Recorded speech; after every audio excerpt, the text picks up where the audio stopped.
We did, I counted 17 of them from about June onward, featuring about 30, 35 winemakers from all around the Santa Rita Hills. And so we're back to doing it again here in 2021. We took a month or so off, but we still have some great winemakers to introduce you to. So on that list tonight is Adrian Rule, who's a winemaker at Rideau Vineyard. And she's going to be talking about her background and what Radeau does, which in addition to their estate program, which many of you probably know about, they also make quite a few wines from the Santa Rita Hills and some other parts of Santa Barbara County. So we're going to talk about that. And then to give us kind of the grower side of things, we have Scott Williams, who's with Coastal Vineyard Care. And he is going to talk to us a little bit about what it's like to interact between vineyards and winemakers, which I'm sure is always a fun place to be, and also some of his background. He has a pretty illustrious resume as well. The wines we're trying tonight, we're trying 3. We usually have 2 wineries on, but tonight we decided to do 1. But because of that, we had time for 3 wines. So we have the Long Cantata Pinot Noir from Radeau that Adrian will talk to us about. And this is the one I already have in my glass. So if you're drinking along with us at home, we're going to start here. And then we thought it would be fun to show 2 Syrahs, one of which is from the Santa Rita Hills, Azotovich here. And then the other one is from the Radeau estate. So we figured that would be fun to just kind of try out wines from, different appellations within Santa Barbara County, not too far apart, but far apart enough to kind of have some differences in those wines. So that's the plan for tonight.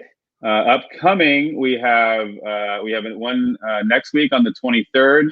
We're going to hear about Hibbett's Ranch and Art Hibbett's, who's actually one of the founders of the Santa Barbara County Land Trust, and some other kind of cool things. Is going to be on the 23rd, and he'll be on there with Karen Steinwachs from Buttonwood, who also makes the Hibbett's wines.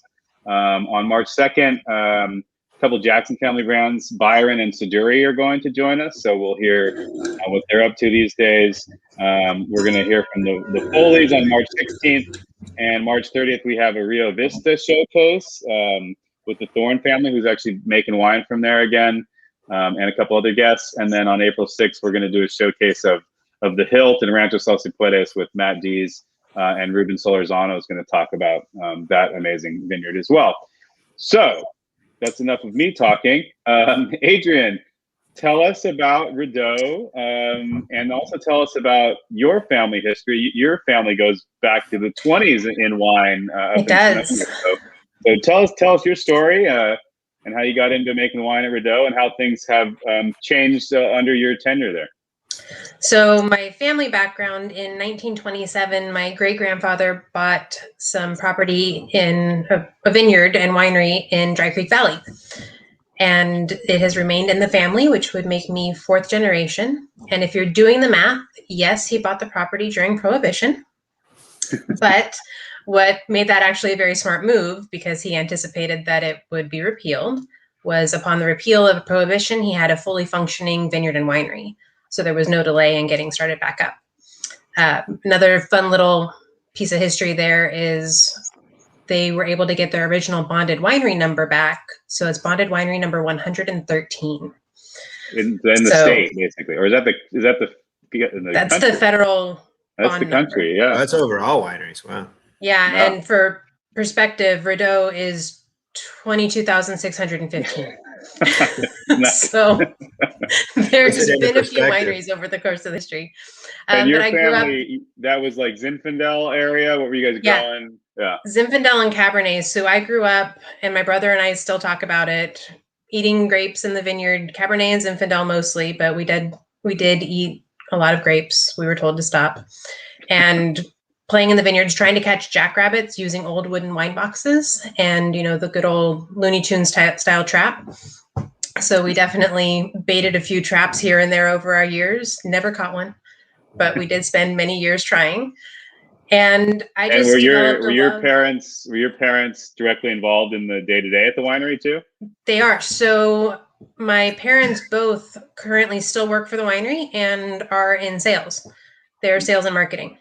So they do the entirety of they manage our DTC, our club manager and our tasting room manager, but otherwise they do all the outside sales and marketing for the country and even when we export. So still very much a family affair. It is. My grandfather is still there every day, and he's going to be 88 next month. Wow. So how did you not wind up there? There have been many requests over the years. I went to Cal Poly and have a chemistry degree and kind of wanted to set out and make a name for myself. And my family's been in the wine industry long enough, and it's not my maiden name. It was Pedroncelli is the winery, and my maiden name was St. John's. So I figured I had a little bit of a ability to hide that way.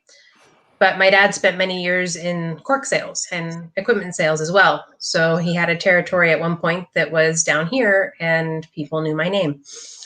So it was trying to create my own way, but also, not develop a house palate if I went and worked for the family winery and experience outside. So the deal I made with my parents many years ago was I would either work down here on my own for a while, or I would have to spend every harvest for 10 years in the Southern Hemisphere. So just to make sure that you're not only learning in one winery, it's good to have experience elsewhere as well. And so I spent years in a laboratory here with that chemistry degree, and I did analysis for the wineries all over the Central Coast, which was great because I learned so many different winemaking styles. I made a lot of connections and had experiences I would never have gotten if I was working at just one winery.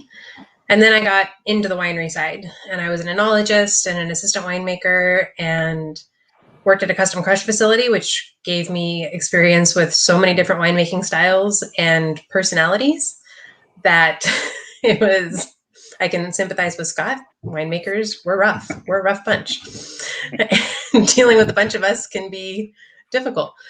And then from there, I came to Radeau, and Radeau was established in the mid-90s by Iris Radeau and recently had an ownership change. Iris this was her retirement project in the mid-90s, and so she went through a second retirement in 2016.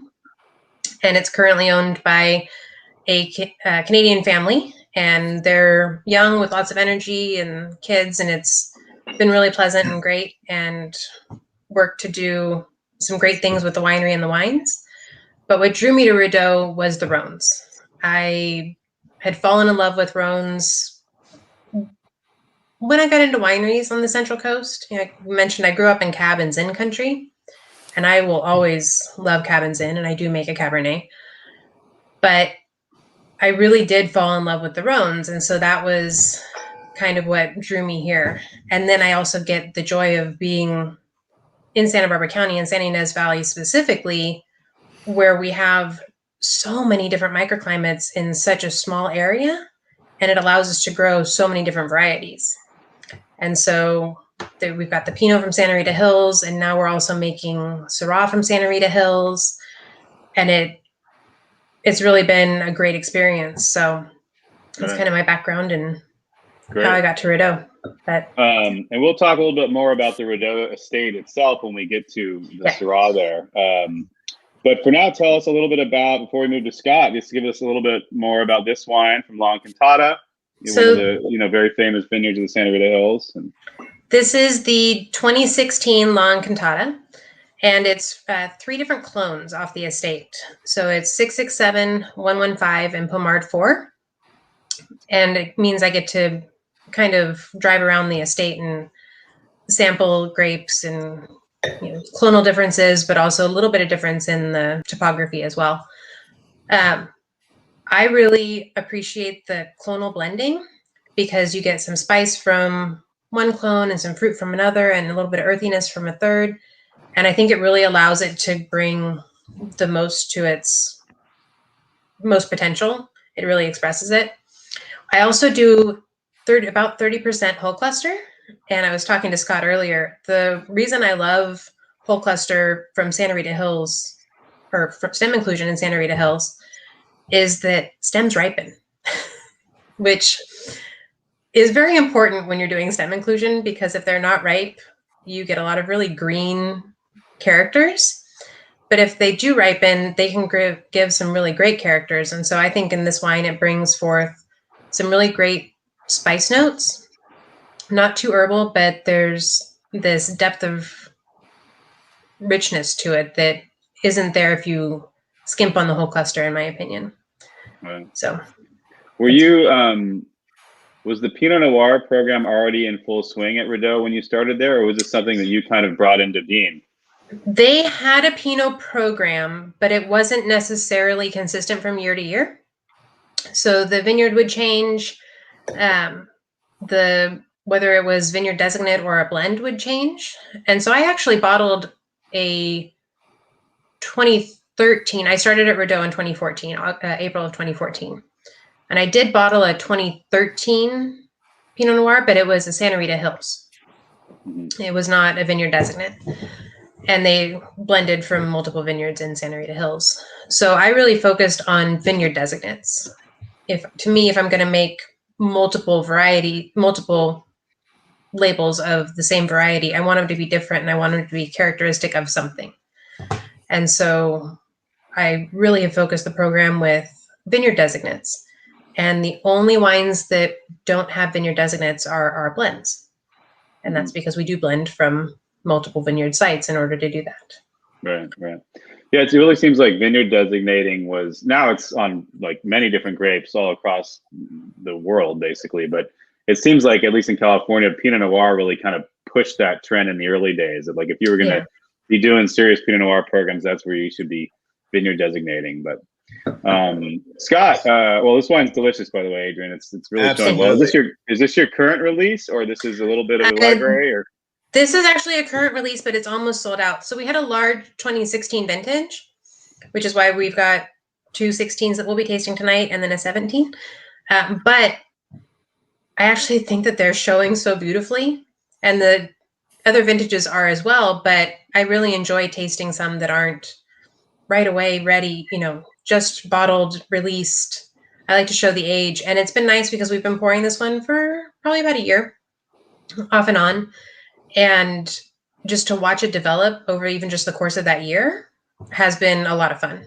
And so I'm looking forward to watching it to continue to develop as the years go on. Pretty prime right now. So it's singing right now, Adrian. Yeah. Thank you. Lovely. So Scott, tell us about your background. You've worked for a number of important properties and companies in California, from what I've read. And we hung out years ago, although it was during a blurry time. I think I was probably reporting on 15 different things at once, but we went out to dinner and when you were with Niven Family. So tell us about your background and how you came down to Santa Barbara, and then we can talk about what exactly a director of grower relations or whatever your title is, what you actually do. Yeah, well, unlike Adrian, I didn't grow up in the North Coast in the wine business. I was born in Iowa. So I do grow wine grapes there now, but there must be wine grapes now in every state. But there's wine grapes in every state. But no, I moved away from there when I was pretty young. My dad got his PhD at the University of Iowa and then went on to do postdoc work in Davis at UC Davis. And then that wasn't our last stop. We moved to Baton Rouge, Louisiana for a couple of years, and then moved back to the Central Valley of California. And then my dad actually went to work for UC Davis again. And he was actually a professor, Dr. Larry Williams at UC Davis, taught a lot of aspiring winemakers and vineyard managers in company. I've met a lot of people in my 20 to 25 year career that I had my old man as their teacher. I kind of grew up, because he did a lot of research as well. So I grew up doing research in the summer with like all my buddies from high school. And then, when I was in college, my undergraduate at Fresno State. And, we were doing work that, was over by Fresno, 110 degrees and like really big French Colombard vines. And I said, there's no way on earth I want to get into the wine business or the vineyards. This is horrible. So my experience wasn't exactly, accommodating to what I wanted to do. So I started out as marketing and then took like 2 econ classes and went, I don't want to do this. So I got my botany degree, undergraduate degree in Fresno State, and then was doing a lot of consulting in the Valley, and got my boss at the time I talked him into coming over to San Luis Obispo because we had a big account along the way. And I ended up going back to school at Cal Poly to get my master's degree. And when I was there, one of my professors said, "Hey, J. Lohr is hiring for a PCA in viticulturist." And I actually ended up getting hired at J. Lohr and worked for Jerry, which was, for almost 6 years. And if anyone knows Jerry Lohr, he's an amazing guy, very intense, and really, my dad instilled a great work ethic in me, and Jerry just kind of drove it home. So I was living in San Luis Obispo, so I was commuting north to Paso and up to. And working as Monterey Vineyards too? Yeah, so we were working up in Greenfield. So I was kind of in San Luis going north and worked there. But I always wanted to be in Edna Valley because it was right outside of San Luis Obispo. Mainly grew cab up there, and that's what J. Lohr did. But I was a Pinot Noir fan.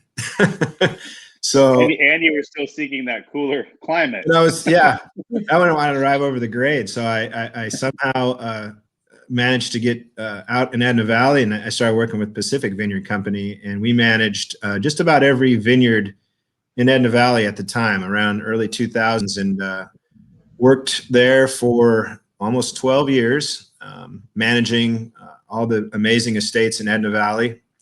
And the Niven family was one of our largest clients, and became very good friends with them and got a really good relationship with them. And they asked me to come over and be their in-house director of wine growing, and wanted me to be part of the big picture, helping with the winemaking and even the sales of it. From kind of we were an estate, and I always like to tell the story that we kind of were like a vintner in Europe, where the winemaking and the vineyard side were, symbiotic relationship. It wasn't the winemaker over here and the vineyard manager over here. We were, very cohesive as a company and a group, and it was really great working there.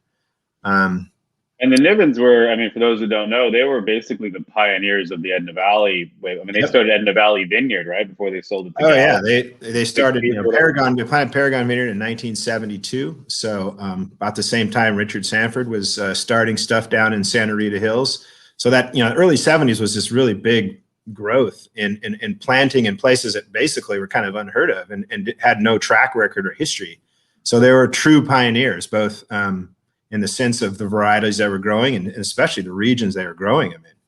So, some of the vineyards were still, original plantings, own rooted, Sauvignon Blanc that's still there, planted in 1972. But I always kind of, I guess when I started my story, I keep moving further south, even though I've been in San Luis Obispo the whole time. And I always had such great admiration for what they're doing in Santa Barbara. I did know Jeff Newton, and I knew that he was just another one of those guys that kind of pioneered, this different vineyards and bringing in a lot of different concepts and ideas viticulturally, and just started to see all the amazing things going down there. All these new vineyards from deep Santa Rita, near Lompoc, which is epitomizes cool climate, all the way into now eastern Happy Canyon, which is making some great Bordeaux's, and everything in between.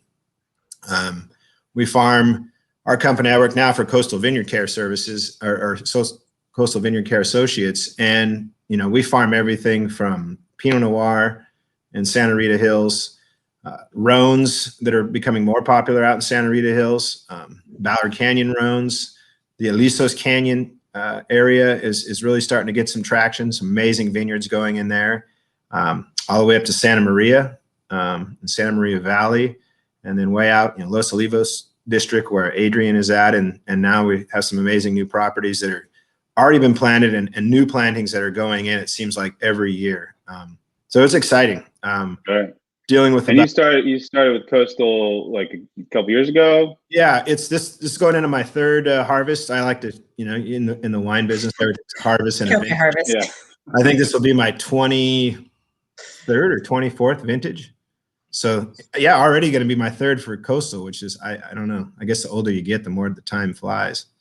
It is. I really enjoyed it. There's a big learning curve. I was really familiar with a lot of the Pinot and Rhone producers down in Santa Barbara County, but I'll be honest, I didn't know how amazing some of the Bordeaux varietals are down there as well, and just the breadth of vineyards and the diversity is, and there's so, I mean, we deal with about 300 different wineries or 300 different producers, so you get to see everything, and a vineyard like we're showcasing right here in Long Cantata. I mean, number one, it's just historical vineyard planted in 2000 by Richard Sanford, and there's probably been over 100 different producers that have bought and made wine from Long Cantata, and maybe I'm understating that. So, I mean, true testament to the amazing vineyard that it is, and just I don't know how many wines I've had from this vineyard, but probably at least 30 different. Yeah, I mean, 100 might be underestimating, but exactly. I was going to say, I went to a dinner that they put on for the producers that make wines off Long Cantata, and there was at least 40 of us there, and that was just 1 year. Right. Yeah, I mean, it's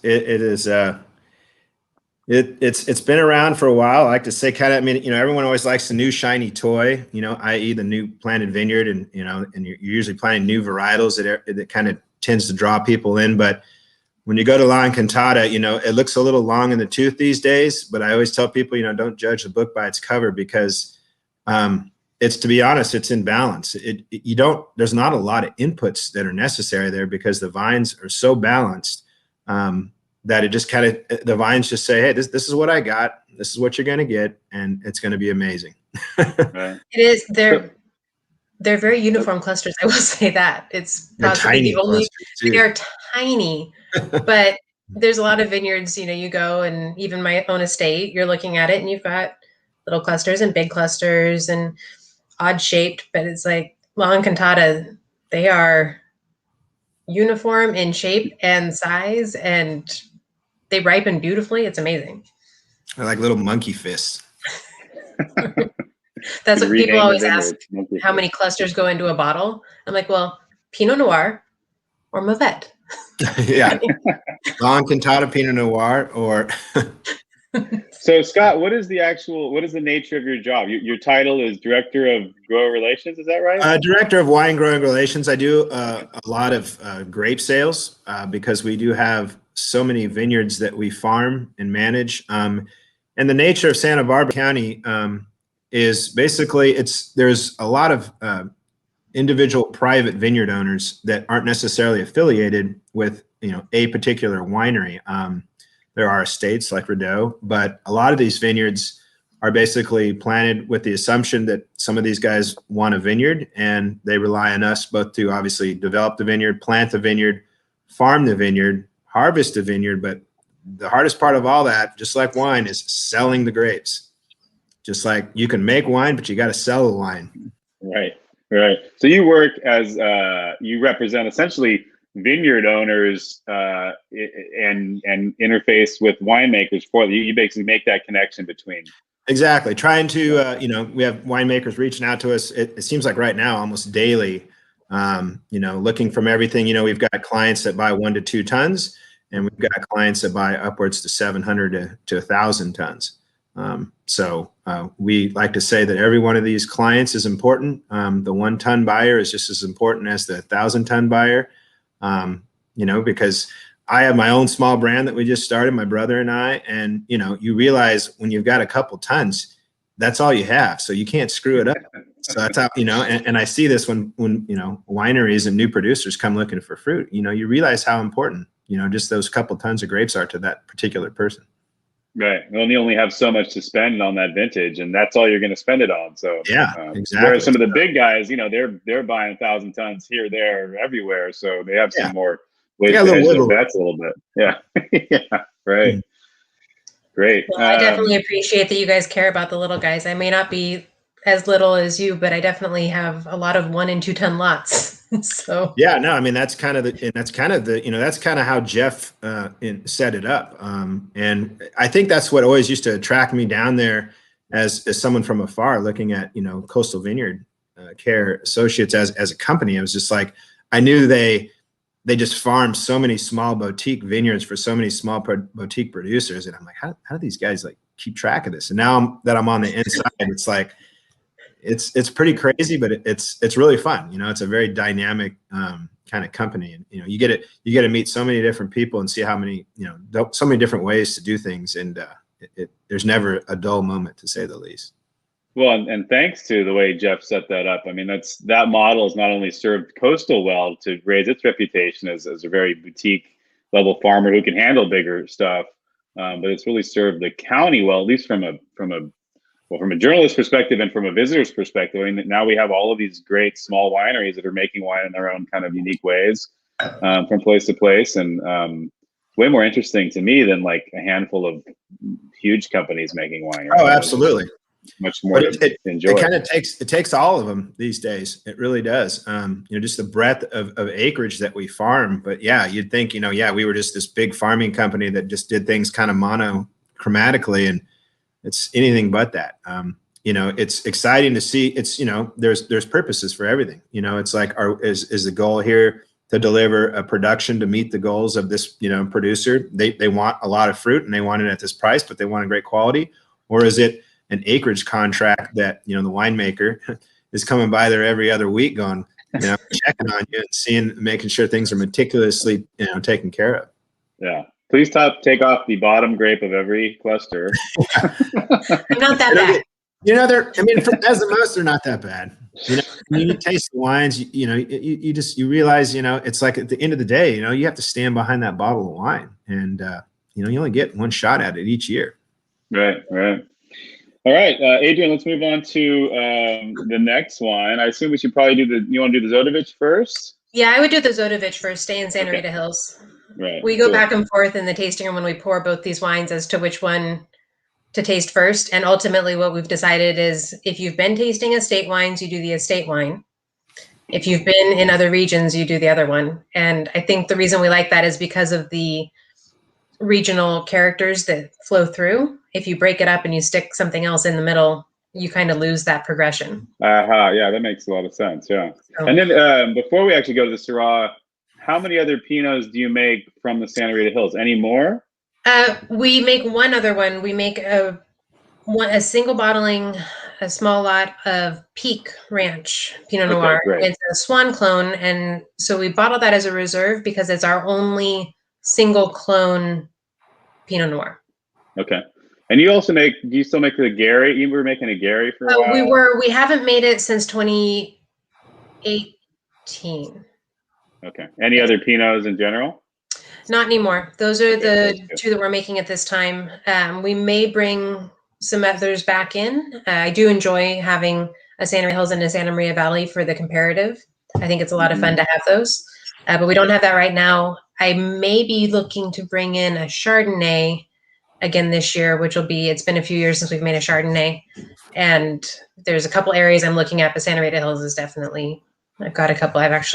Mike's got a couple ideas for me of where to. There's not enough Chardonnay planted in Santa Rita Hills. There's really not. And at one point, Long Cantata was talking about planting some more, and they actually were like, "Hey, Adrian, if we were going to do that, would you be interested?" I'm like, maybe. Depends on what clones.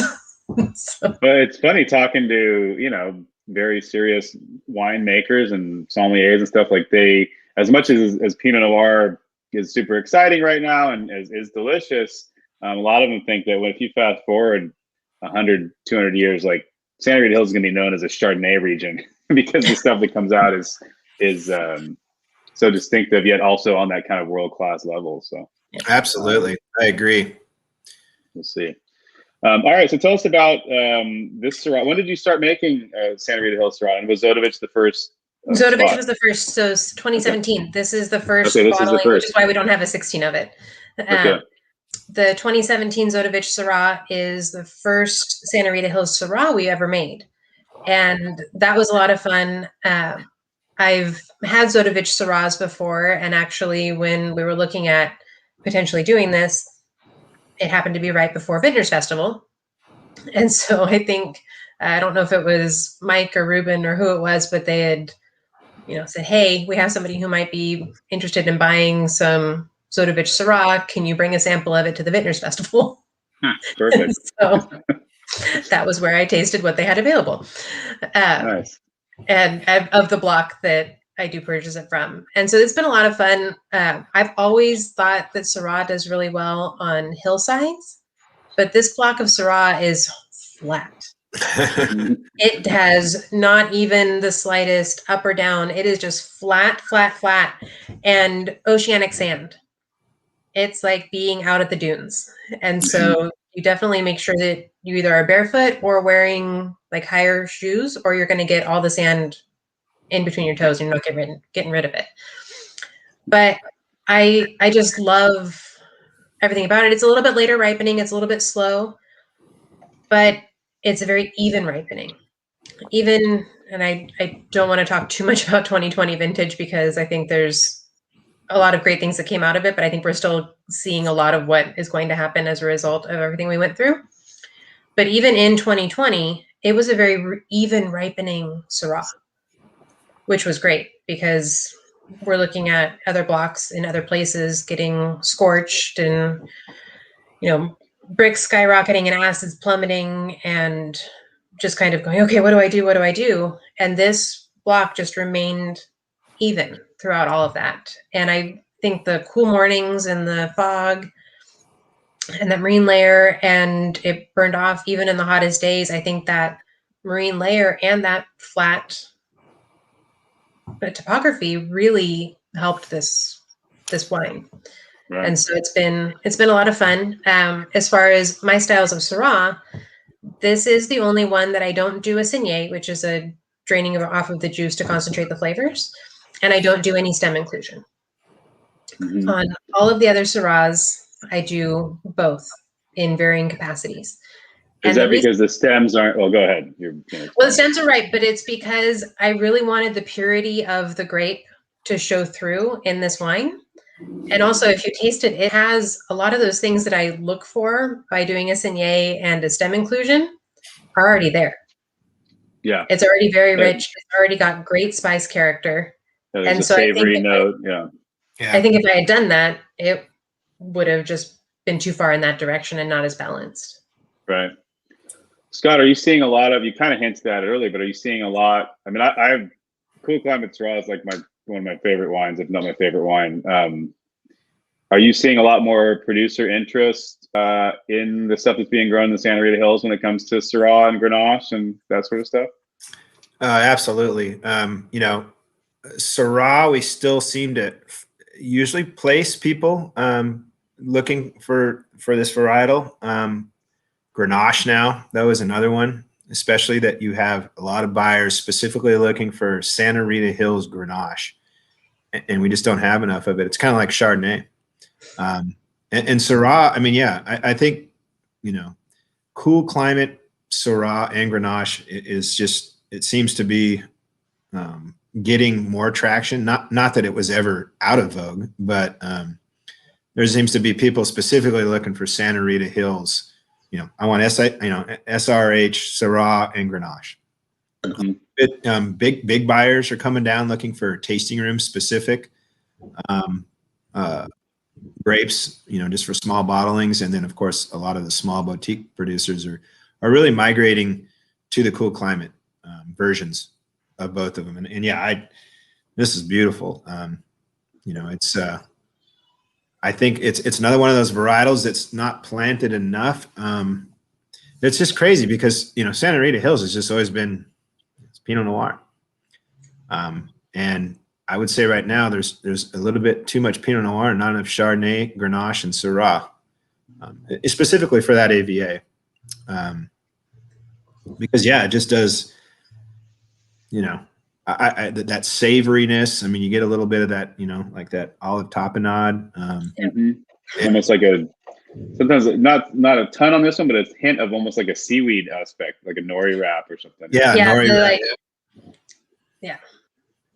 The savory, saline, iodine. Yeah, I think people are kind of, instead of maybe the roasty kind of, because these are two great examples, these Syrahs. I'm kind of jumping ahead, but you can really see the difference stylistically of the Los Olivos district Syrah expression and a Santa Rita Hills Syrah expression. And they're both amazing, but they're two different animals, you know, but they both just bring so much, you know, joy to drink. Yeah, I'm moving into the let's leave it, the Rideau Estate one. So yeah, I mean, Adrian, I was just going to say real quick about Zodovich. Yeah, I mean, it's this, you know, in viticulture, you always typically when you get up into the hillsides, you tend to get more into the you know, lighter, you know, just well-drained soil in general. And then the bottoms tend to usually be kind of clay and heavy soil. It's the complete opposite at Zodovich. You know, the bottom is this beach sand. I'm going to have to go out there barefoot next time. When I go, I haven't done it. I'm going to kick off really my boots. tempted, though. Yeah, I'm going to walk out there barefoot. You know, and be like, what the hell is this guy doing? I've seen them pull a couple creatures from out from under the vines. Like, I just don't need that attacking my toes.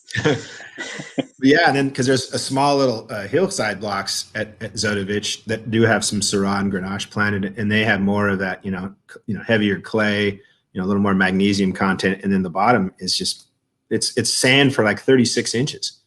Yeah. It's amazing. What's the difference on the finished Syrahs from the slope versus the bottom? Does the slope pick up more cool climate or less cool climate aspects? I think they pick up even more cool climate. Yeah. Because they tend to even ripen even longer. Yeah. For those heavier soils. I mean, again, I mean, it's very cool. I mean, it's just that blueberry capote, you know, it's just that it just screams. And you get a lot of that bacon fat and charcuterie, I think, more on the slopes, where this tends to be a little more like lavender and violet, you know, purple flowers. Yeah. I mean, I think generality, you know, once the grapes get in a winemaker's hands sometimes, though, I mean, you can give 100 winemakers the same grapes, and we're going to make 150 different wines. So. Right. Which is why it's just the joy of all the different, you know, things to choose from out there. I mean, it's just like a giant canvas to. Right. All right, Adrian, tell us a little bit more about the Radeau estate in general. How many acres are planted? So it's currently just under 14 acres. In 2017, we planted just over 1 acre block of very tight spaced Echellas planting, so teepees, of a mix of Grenache, Syrah, and Mourvedre. And so we've just started harvesting off that, but we had our 2018, we were able to harvest a Grenache, and so we bottled 35 cases of Magnums. Super large. I think I visited you out there like right after you put that in or something, because I remember the teepees were there, but they were not anywhere near producing yet. So we've now been producing Syrah and Mourvedre, very small amounts for the last 2 years, but the Grenache has been in production for 3. And the other almost 13 acres were planted in the mid-90s. And so that's 5 acres of Syrah, 5 acres of Viognier, and then roughly an acre each of Grenache, Mourvedre, and Roussanne. Mm-hmm. And you have a planting on the bottom, like on the flat grounds, and then on the hillside too. Yeah, so the Syrah is the hillside, and the new planting is the steeper hillside. And so that Syrah, it's a gentle slope, but it's definitely a hill. And, you know, in that theory of the ripening in 2020 being better on flatland versus hill, the flatter portion of our Syrah estate, our estate Syrah versus the hillside, definitely fared a little bit better. So that was kind of part of my leaning. This is the older vine stuff, obviously. Yes, this is the older vines. So they were planted in the mid-90s, and they've been producing. And, you know, in that conversation about, you know, it needing to be a joint effort between farming and winemaking, especially with the Syrah, as it's getting older, the vines are getting a little bit tired, and it was all originally trained to unilateral cordons. And so Ruben and I have been meeting, especially in the Syrah, quite frequently for the past couple of years, working on a plan to turn it into a bilateral and just kind of lay down some new canes so that we've got that old trunk for the old vine, but new life in the canes where the fruit's being produced. and it's doing really well. It's bringing some new life back into the vineyard, but it's also allowing us to maintain that signature Radeau character that has been known in our Syrah. So if we had pulled everything out and planted all new vines, we would have lost that. And so we've worked really hard over the past few years, slowly, so that we're not doing any big changes, just really bringing some new life back into that vineyard. Right. And what has been kind of the characteristic Syrah from Radeau? So we get a lot of baking spices, but you also get that gaminess and big dark berries. And so it's, the jam, but not too far cooked. It's it's very very fresh jam. You're not far from Ballard Canyon, obviously, and it has those kind of similar properties, right? Where they've always called it the Goldilocks thing, where you get the coolness from the coast over there, but it's still warm, and I can sense a lot of that in this wine too, where there's a richness you probably could be hard to get in the Santa Rita Hills, but you still have a lot of that that char, that baking spice, that kind of gaminess that you can also get in a cool climate. So it's kind of a nice in between. Yeah. In harvest mornings or during the harvest season, we definitely have gotten to the winery and it's 40 degrees. And then by midday, it's 97. And then, if we're lucky, it's not triple digits. And then as soon as that sun crests over and the wind picks up, it cools back down. So we definitely get kind of like you said, the Goldilocks, the cool climate, warm climate, where we're getting the big fruit and dark berries, but we're also able to maintain that spiciness, which I love cool climate Syrah because I tend towards the spicy characters are my preference. And what's your typical pick window for Radeau versus what you picked out in the Santa Rita Hills? Well, we pick Rideau first by probably a month because we do get much warmer days. And so we're ripening much faster. But as far as chemistries, they're actually picked fairly similarly. There's vintage differences because I pick mostly on acid and flavor. But when they come in during that season, when you actually run numbers, if you put them all up next to each other, they're within half a brick and maybe 0.2 pH. So they're actually, the chemistries are very similar, which I think is even more interesting when you taste the finished wines because they have such similar chemistries, but yet you're able to taste the differences in the regions and the clones. And I think that's just, it fascinates me as a winemaker. And I could taste wines that are, supposedly the same, but different all day long. So. Right. We have one question. Yeah, go ahead. Scott. I was just going to say, as far as I know, you were saying you did some dry stem inclusion with the estate. Is your barrel management or cooperage choice a lot different with the cool climate and the warm climate, or you use basically the same? It's actually pretty much the same. The difference here being that Zodovich is so small, I only get 2 tons, so it gets 1 new barrel, whereas the estate is 5 acres, and so we get 10-ish tons or more. So there's more barrels, which means I have more variety in the cooperage. But as far as style, they're all fairly light toasting coopers, and I do medium toast. There's 1, maybe 2 Hermitage barrels in the estate, but even those go into our reserve. So as far as our estate wine, the cooperage is very similar, stylistically anyway.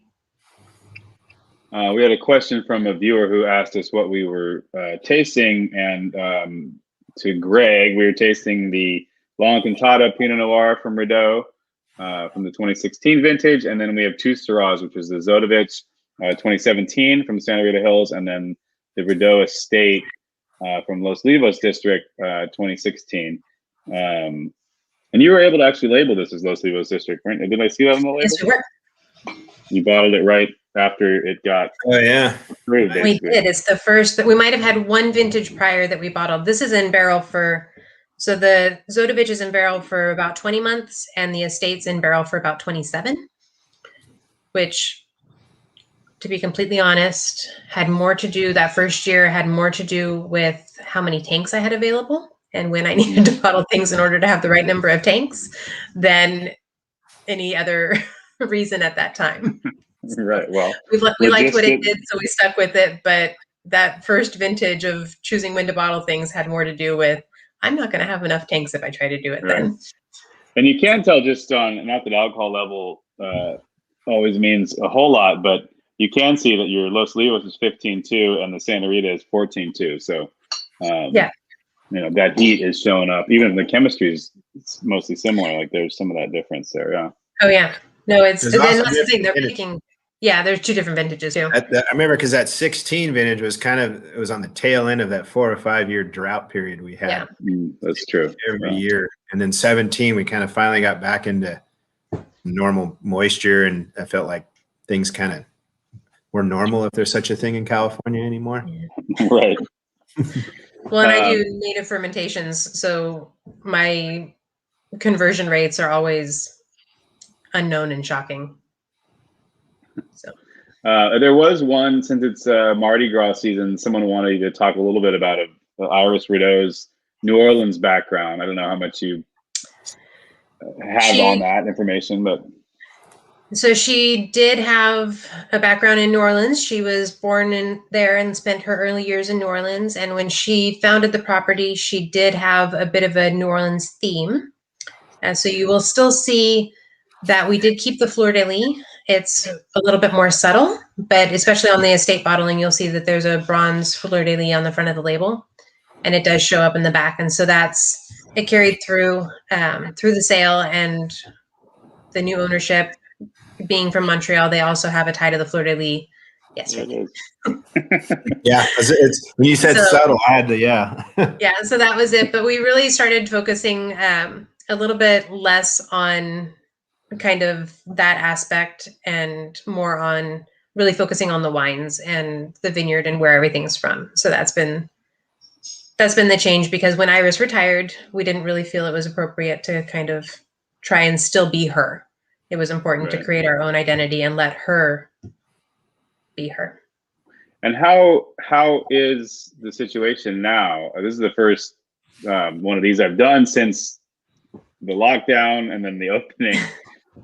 So where are you guys at? You guys you have a huge area to have people. We do. I mean, we have, as safety goes, it seems about as safe as it can be. But yeah, so we are open 100%. We're doing entirely outdoor tastings, but we do have some very large tents, and we've put our heaters under there for when it's cold, and we have blankets available.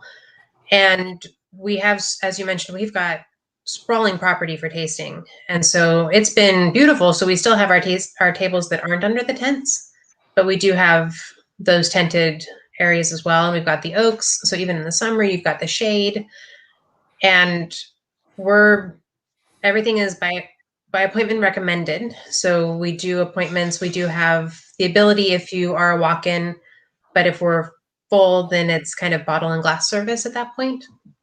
But our kitchen's up and running, and we've been busy because, as you mentioned, it's so sprawling that it's the ability for everyone to feel very safe.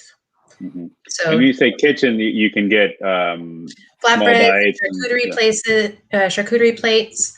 On the weekends, we have lobster rolls, I believe.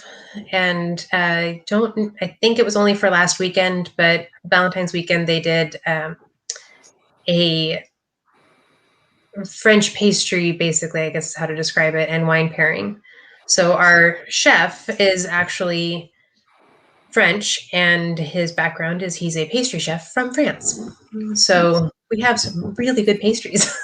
When he actually did the desserts for my wedding, so it was amazing. Little mini like eclairs and cream puffs, and they were phenomenal. Yeah. And can you have music again? I mean, you guys were known for having music from time to time. Yeah, we were known, and we have a whole line of artists that we're ready for as soon as we're able to have them. But unfortunately, at this time, we're not. So we have a stage under the oak that is sitting unused, and so when people come with their kids, the kids enjoy it. But unfortunately, at this time, we're not allowed to have music. So we have speakers throughout, and we do play music, but it's still not the same. But we do have a lot of artists that are reaching out on a regular basis too. Are you able to have us yet? Are you able to have us yet?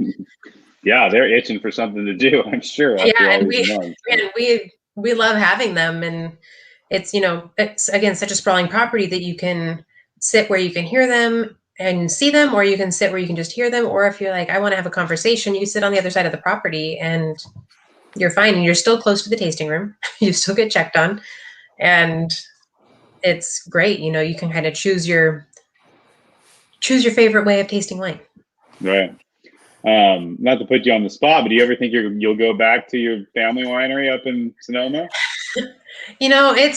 It's hard decision. People talk about it, and I keep saying I don't have to make the decision until like my parents start to retire. If they start talking about it, then I have to make the decision.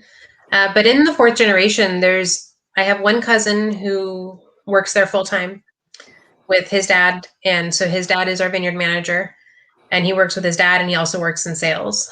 And that's it as far as the fourth generation at the winery right now. So it really is he and I that are in the industry. And then we have a great winemaker. And so it's like, I don't want to come back and be like, you're gone, because she's amazing. And she worked with my great uncle when he was the winemaker. And when he passed away, she took over the reins. And so I would never want to step on her toes.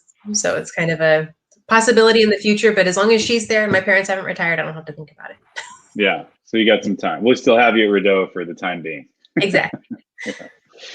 Scott, any big predictions for 2021? Well, the good news is it seems like the grape market is much more active early on at this time than it was the previous 2 to 3 years. So I think that's good news. During this pandemic, there's been a lot of, haves and have-nots. Some of the off-premise brands have been quite successful. But that's not just all the buying activity we've seen. We've got a lot of, small to mid-sized boutique wineries and, larger than boutique wineries that are increasing their order, if you will. So as a company and just as an industry down in Santa Barbara County, we're really excited to see the activity, and I do want to point out 2020 was definitely challenging to say the least. We had fire issues throughout a large portion of the state.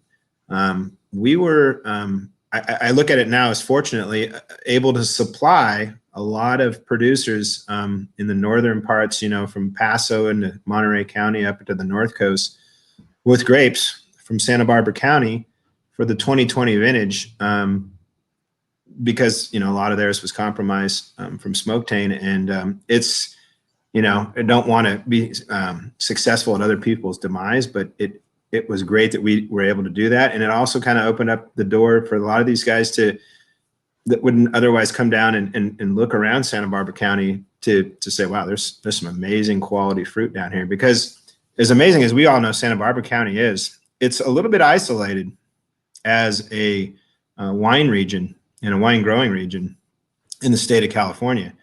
Being where we're at, we don't really think about that. But sometimes to get certain buyers to come down, it's a little challenging because Santa Barbara is a little more remote than the big hub of where the wine industry is in California. So it gave us an opportunity to kind of showcase what we have and help some of our fellow vintners out in the process. We don't want to see a repeat of that by any means, but we are much more optimistic in 2021. But you just got to take it day by day. I think the wildfire thing is something that as an industry, we're going to have to learn to deal with. Just like, there's always something, it was glass Ewing sharpshooter, then it was the grape, red blotch virus. And now, it seems to be, there's always a hot topic, if you will. Last year we had COVID, which was not even related to the vineyard and wine industry, and we had smoke taint. So I don't want to say how can it, how does it get better? How does it get any better? You don't want to focus on the negative aspects, but right. We're very cautiously optimistic for 2021. Great. Adrian, do you have any more parting words for us before we sign off and finish these bottles ourselves? I think Scott hit the nail on the head. 2020 was challenging, and there's definitely some amazing wines that came out of it. And I'm looking really forward. I do hope that some of those North Coast purchasers take the time to label the wines of Santa Barbara County, because I think it'll give some amazing credibility to our area that we just haven't gotten the notoriety that we deserve yet. There's amazing vineyards and amazing wines coming out of this area. So I'm really looking forward to hopefully getting some, getting some recognition by some of these bigger producers having purchased fruit from down here this year. And yes, hopefully 2021 is looking better so far. Great. We know you're doing your part, Matt, as a spokesperson and a homer for the area. So I want to, congratulate you too on your book that we gave to all of our clients this year. I saw the book and I'm like, what are all of our clients getting? And I remember going into Mike's office. I'm like, can I get one of those? Yeah, right. So I got one, and it is really well done. I kudos on that job. It sits next to my bed at night because it's for me. I'm still wrapping my arms around the Santa Barbara wine industry, and it's just really well done. The pictures, the literature. I think, it definitely captured the essence of Santa Barbara County winemaking. And thank you for that, because I don't think people truly get. And I loved, everything you can see throughout the expressions on the people's faces and the love that people have for what they do and the family that we've all created with each other. And I think that's really captured in that book. Yeah. Well, thank you very much. And I was going to say, you're still wrapping your arms around the place, and now you can wrap your arms around that book, Scott, because it's about that big. So I have it right here. Look, it's sitting right next to me right now. I had to get it out, read some, but yeah, it's well done. And thank you. I'm a very visual person, so I like photography, and and I obviously love the wine industry and viticulture. So you really combine the two quite effectively and nicely. Yeah. Well, thank you. No, it was a labor of love, and worked out really well. And we actually have an ebook probably coming out in about a month or less, so a little less money and a little less heavy. But it's nice to have a real book, though. It is. I love reading books. I do too. Physical things. That weight just, I don't know. There's something about it where it's like, it's actually we have a sitting room, and it's where you drink fine wines and cocktails and listen to records. And we have that and a book on NASA. So, nice. They're kind of similar. Yeah, it is funny. Like, we talked to so many people as we were doing it. We'd even send PDFs, and people were like, "Oh," and then you got them one, and they were like, "Oh, this is a large book. This is a major book." I'm like, yeah, that's what we were trying to tell you. But there you go. No, I think it's great. Anyway, thank you. Yeah, no, it's gone really well, and thank you very much. That's a nice surprise. Thank you. But anyway, let's wrap this up. We had a lot of great wines tonight from Radeau with winemaker Adrian Rule, whose winemaking family history goes back to the 1920s. Scott Williams, who's actually the son of a legendary UC Davis wine professor, and has joined Coastal Vineyard Care Associates about 3 years ago now. He explained to us a little bit about how the vineyard to winemaker relation works. So thank you guys both for joining us. Coming up in the future, next week, we have a session with Art Hibbets from Hibbets Ranch and Karen Steinwalk from Buttonwood, who makes the Hibbets wine. He goes back many years. Actually, he was one of the founders of the Land Trust of Santa Barbara County, so that'll be fun to hear about. And then we have sessions also on March 22nd with Byron and Siduri, March 16th with Foley, Rio Vista Vineyard with a number of producers, including the Thornton family, on March 30th, and then the Hilt on April 6th. So we're actually lining these up quite a bit in advance this year. So hopefully that leads some of the viewers to purchase some of the wines so you can taste along with us and learn just like I am with our great guests. And I think that about does it. Cheers to both of you. Thank you for coming on, and hope to see you in real life one of these days soon. So absolutely. Take care. Thanks, Matt. Thanks, Matt. Bye. Thanks, Adrian. Thanks, Scott. See you later. Bye.